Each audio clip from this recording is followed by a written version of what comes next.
a comprehensive and scathing indictment of Islam using only their own scriptures as evidence.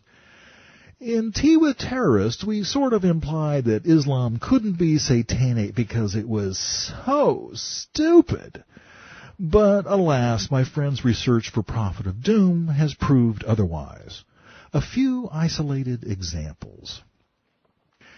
Ibn Ishaq, the Propheteer's earliest biographer, reported the following comments concerning Muhammad's faux pas of adding 3 pagan goddesses to the Islamic monotheistic pantheon, an incident revealed in the Quran as the Satanic verses. The messenger was grieved and feared Allah greatly, so Allah sent a revelation to him, consoling him and making light of the affair. He informed him that there had never been a prophet or messenger before who had desired as he had desired, and wished as he had wished, but that Satan had cast words into his recitation, as he had interjected them on Muhammad's tongue and into his desires. So the Islamic scriptures freely admit that Muhammad couldn't tell if his revelations were coming from Allah or Satan. Worse, Allah didn't seem to mind. Then Allah annulled what Satan had cast, and established his verses by telling him that he was like every other prophet and messenger. Muhammad's Lord revealed, every messenger or prophet before you recited the message Satan cast into his recitation. Allah abrogates what Satan casts. Then Allah established his verses. God is knower, wise. This is backed up in the Quran in Surah 22:52. Allah is saying, in effect, don't sweat it, Muhammad. All the prophets before you were Satan's stooges too. Well, maybe they are in Islam. Judeo-Christianity has a slightly higher standard. According to the Quran in 59:16, Satan worships Allah. When man denies, Satan says, I have nothing to do with you. I fear Allah, the Lord of the worlds. Elsewhere, we are told that the jinn, or demons, find the Quran a fascinating and wonderful book. What's the old proverb about being known by the company you keep? In the Hadith of Muslim, we find, Allah's messenger said to his child wife Aisha, it is your devil who has come to you. I, Aisha, said, Allah's messenger, is there a devil with me? He said, yes.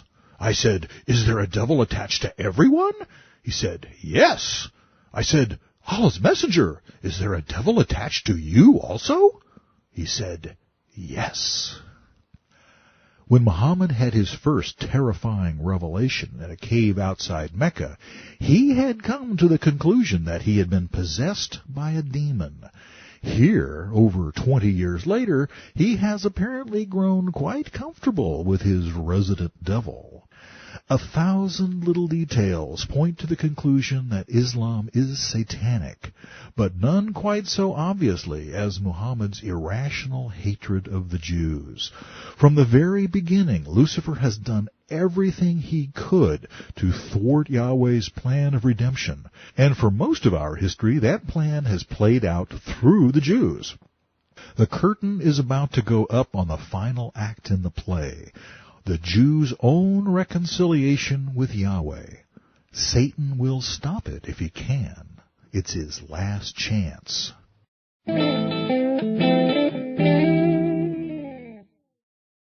In case you still think I'm off my rocker for identifying Gog and Magog with the Muslim hordes instead of Russia, maybe you'll take Allah's, word for it.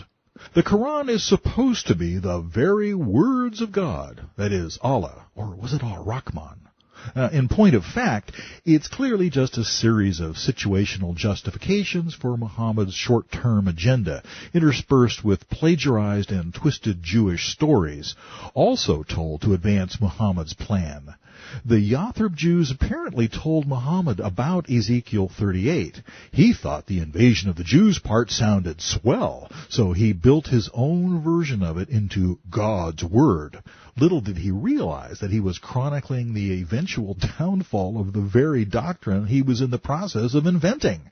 Quran 21:95-97 reads, but there is a ban on any population which we have destroyed, which means that once Muslims control a place, they think it's theirs forever.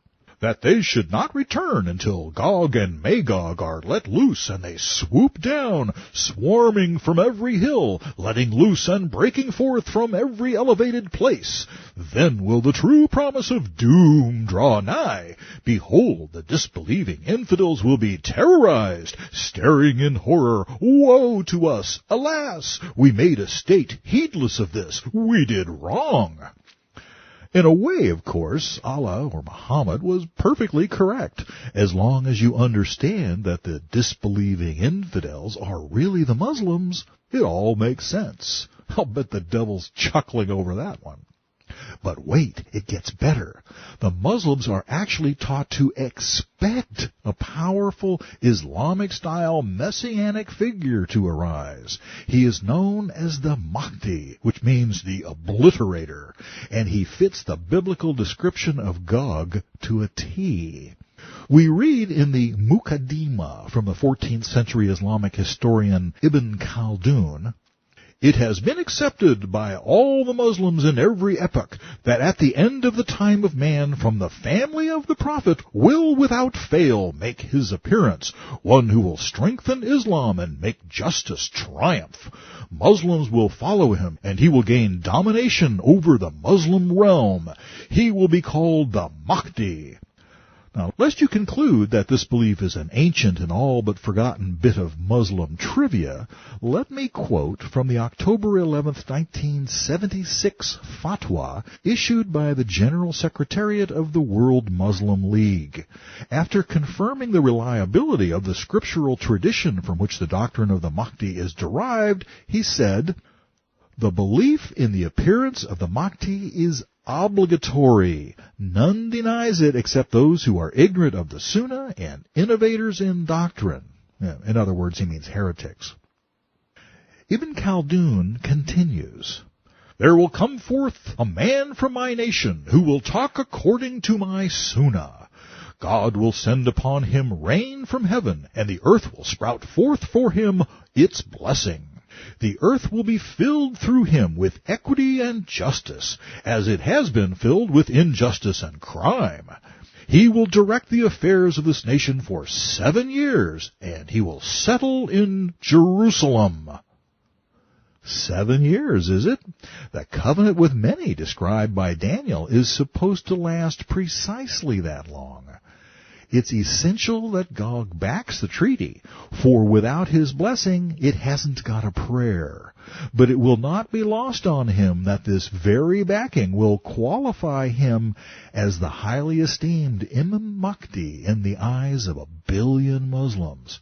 It's a politically astute move, calculated to instantly elevate him from a local Ayatollah to the promised guided one, revered throughout the Muslim world.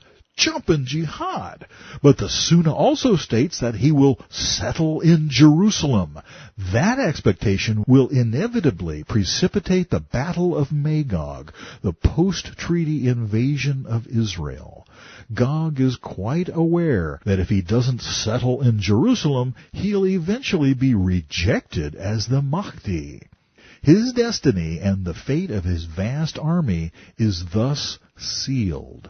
Just as Muhammad tried to sell himself as the Jews' Messiah by equating himself with the coming prophet that Moses had promised in Deuteronomy 18:15 through 19, Gog will do whatever it takes to reverse engineer a passable fulfillment of the Mahdi prophecy, casting himself in the title role. The rest of the world, as usual, will be clueless. The legend says that the Mahdi will be tall and fair, a direct descendant of Muhammad, one whose father and mother share the prophet's names, Abdullah and Amina. He will appear in Mecca, and in the month of Ramadan prior to his ascension, at the age of 40, eclipses of both the sun and moon will occur. Now, for what it's worth, such a phenomenon took place, visible in Arabia, during Ramadan of 2005.